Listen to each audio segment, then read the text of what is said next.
Cycle चलाओ जी भर के, जियो जी भर के। G mart cycle paradise, Hero cycles के ऑथोराइज डीलर, 66 फव्वारा चौक, उज्जैन। नमस्कार, जय श्री महाकाल। न्यूज मालवा बुलेटिन में आप सभी दर्शकों का एक बार फिर से स्वागत है। आइए नजर डालते हैं आज के कुछ खास बुलेटिन पर।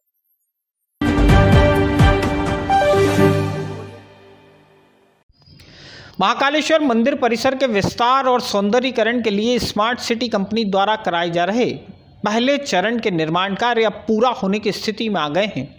महाशिवरात्रि पर्व पर उज्जैन में एक भव्य आयोजन के जरिए लगभग 352 करोड़ रुपए के निर्माण कार्यों का लोकार्पण होगा।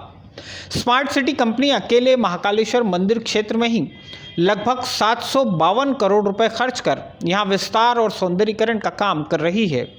इसके अलावा उज्जैन में एक ऐसे लाइट एंड साउंड, लेज़र और वाटर शो की संयुक्त थीम की कल्पना भी की गई है जो पूरे देश में यूनिक हो। इसकी प्लानिंग के लिए कई इंटरनेशनल एजेंसियों की भी मदद ली जा रही है। शुक्रवार को collector Ashish Singh, smart city company के सीईओ और नगर निगम के आयुक्त अंशुल गुप्ता सहित अन्य अधिकारियों ने संवाददाताओं के माध्यम से आम जनता के बीच महाकाल मंदिर के विस्तार की कार्य योजना को रखा। कब क्या होगा यह बताया कलेक्टर आशीष सिंह ने। तो उसमें एक हम लोगों ने पहले ही पत्रकार वार्ता करी थी, अंजू सी में जो हुई थी, उसमें कुछ सुझाव लिए गए थे, लेकिन उस समय प्रोजेक्ट हमारा प्रारंभिक अवस्था में था। आज काफ़ी चीज़ें जो है वो धरातल पर आ चुकी हैं, इसलिए आज पूरे एरिया का भ्रमण सभी पत्रकार बंधुओं को कराया गया है और हमारा 602 करोड़ का लगभग ये प्रोजेक्ट है, जिसमें अधिकांश राशि जो है राज्य शासन के द्वारा प्रदान करी जा रही है। स्मार्ट सिटी का केंद्र का अंश भी इसमें शामिल है।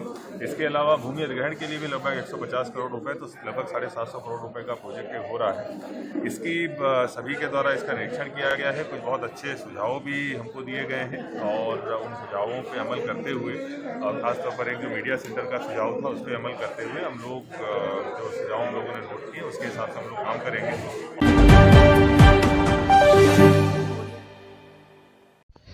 मावठे की बारिश कृषि उपज मंडी के व्यापारियों और यहां उपज बेचने पहुंचे किसानों के लिए बड़ी परेशानी की वजह बन गई है। गुरुवार शाम बारिश की वजह से कृषि उपज मंडी में करीब 1,500 क्विंटल सोयाबीन भीगकर खराब हो गई। अनुमान है कि मंडी में किसानों और व्यापारियों का संयुक्त रूप से करीब 1 करोड़ रुपए का नुकसान हुआ है। कृषि उपज मंडी में इन दिनों सोयाबीन की बहुत ज़्यादा आवक बनी हुई है। शुक्रवार को भी यहां करीब 20,000 क्विंटल सोयाबीन, 3,000 क्विंटल गेहूं और करीब 1,000 क्विंटल चना बिकने आया था। सीजन के दिनों में शाम 5 बजे तक परिसर में नीलामी चलती है। शाम 4 बजे एकाएक हुई मावठे की बारिश की वजह से नीलामी को बीच में ही रोकना पड़ा था। किसानों की जो गाड़ियां खुले में खड़ी थी उन्हें शेड के नीचे ले जाया गया। मंडी में बने बड़े डोम के अलावा भी खुले में व्यापारियों द्वारा खरीदी गई उपज के हज़ारों बोरे पड़े हुए थे। ताबड़तोड़ बोरों को ढकने का काम किया गया। तेज़ बारिश की वजह से करीब 1,500 बोरे सुरक्षित नहीं किए जा सके। मंडी में फ़िलहाल सोयाबीन के औसत भाव 6,000 रुपये प्रति क्विंटल चल रहे हैं। इस लिहाज से मंडी में 1,500 बोरियां खराब होने पर करीब 1 करोड़ रुपए का नुकसान होने का अंदेशा है।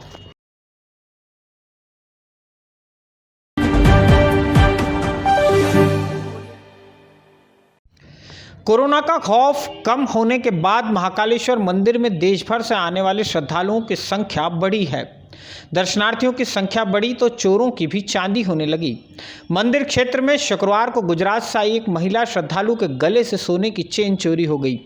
हिम्मतनगर गुजरात में रहने वाली हेमा पति राकेश भाई मिस्त्री ने महाकाल थाने में इसकी शिकायत दर्ज कराई है। हरसिद्धि मंदिर में भी इंदौर से आई एक महिला श्रद्धालु का मोबाइल फ़ोन चुरा लिया गया है। इंदौर निवासी कल्पना साहू परिवार के साथ उज्जैन दर्शन करने आई थी। हरसिद्धि मंदिर से मोबाइल फ़ोन चोरी हो जाने की शिकायत भी महाकाल थाने में दर्ज की गई है।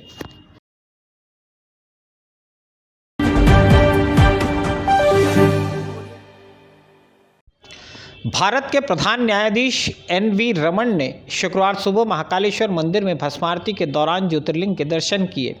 वे सपरिवार गुरुवार शाम को उज्जैन पहुंचे थे। शाम को महाकालेश्वर मंदिर में दर्शन और अभिषेक के बाद प्रधान न्यायाधीश उज्जैन में ही रुके रहे और तड़के दोबारा भस्म आरती में शामिल हुए।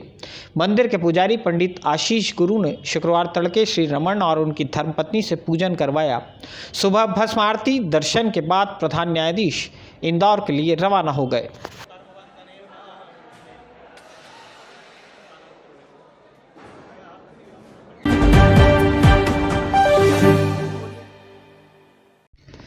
कार्तिक पूर्णिमा के अवसर पर शुक्रवार सुबह रामघाट पर हजारों की संख्या में श्रद्धालुओं ने पवित्र क्षिप्रा नदी में डुबकी लगाई। उज्जैन में हजारों की संख्या में महिलाएं पूर्णिमा से पूरे कार्तिक महीने में नदी स्नान का व्रत लेती हैं। शुक्रवार से कार्तिक स्नान के व्रत की भी शुरुआत हुई है।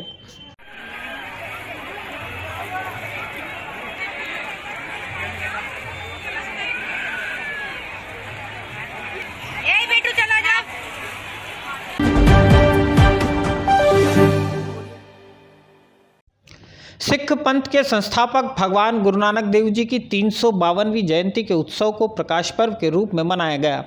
शुक्रवार को प्रकाश पर्व के अवसर पर शहर के सभी गुरुद्वारों में विशेष अरदास की गई, लंगर लगाए गए। क्षिप्रा तट स्थित गुरुद्वारा साहिब में प्रकाश पर्व का उत्सव मनाने और सदगुरु की अरदास करने देश के कई हिस्सों से धर्मावलंबी पहुंचे थे। क्षिप्रा तट स्थित गुरुद्वारा साहिब का सदगुरु नानक देव जी से सीधा संबंध है। अपने जीवन काल की 4 धार्मिक यात्राओं में से एक के दौरान सदगुरुदेव उज्जैन में इसी स्थान पर ठहरे थे। उज्जैन में गुरु नानक देव जी द्वारा कहे गए 3 शब्द गुरु ग्रंथ साहिब में दर्ज हैं।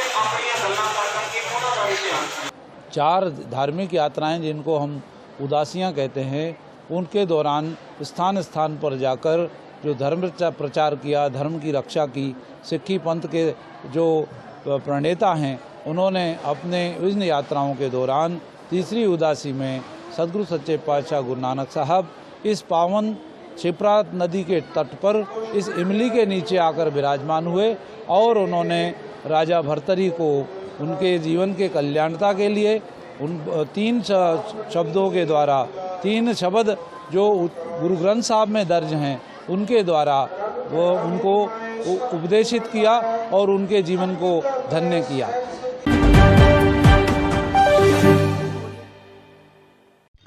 सर्दी का सीजन शुरू होने के साथ ही रेलवे ने उत्तर भारत क्षेत्र में कुछ ट्रेनों को बंद करने की घोषणा की है। उज्जैन से देहरादून के बीच संचालित होने वाली स्पेशल एक्सप्रेस ट्रेन का परिचालन 2 महीने के लिए बंद किया जा रहा है। पश्चिम रेलवे रतलाम मंडल के जनसंपर्क अधिकारी के मुताबिक 04310 देहरादून उज्जैन स्पेशल एक्सप्रेस को 21 दिसंबर से 23 फरवरी के बीच निरस्त रखा जाएगा। यह ट्रेन देहरादून से फिलहाल प्रति मंगलवार और बुधवार को चलती है। इसी तरह गाड़ी number 04309 Ujjain Dehradun special express को 22 दिसंबर से 24 फरवरी के बीच निरस्त किया गया है। यह ट्रेन फिलहाल उज्जैन से हर बुधवार और गुरुवार को देहरादून के लिए रवाना की जाती है।